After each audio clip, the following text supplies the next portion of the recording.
Hi everyone, in front of me I've got TECNO Spark 20 Pro Plus, and let me share with you how to enable the developer options on this device.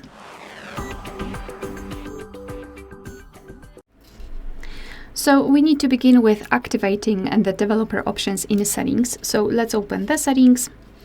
Right here we need to scroll all the way up to find my phone, because we need to localize a special number which is called build number. So let me scroll down, and as you can see, the build number is right here. So all you need to do is to keep tapping on it until you'll see the information that you're in the developer mode. And if you've got a screen lock, your device will probably ask you to enter it to confirm the whole step, but no worries, it's completely normal, so just enter it.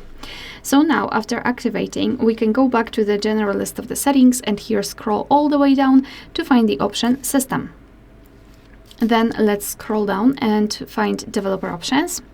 And as you can see here, we've got plenty of advanced settings which we can customize. There is a huge list of available options, and basically everything works the same, just like in the regular settings. So if you've got the option with the switcher, simply tap on it to activate the option and apply it, and tap on it again to turn it off. And if you've got the options without the switcher, simply tap on them to open more options to choose from. If you're done with customization of developer options, you can quickly turn them off just by tapping on the switcher at the very top of the list. Tap on it, and you need to restart your device to fully hide the developer options. I don't want to do it. However, after restarting, your device will simply remove the developer options from the system settings.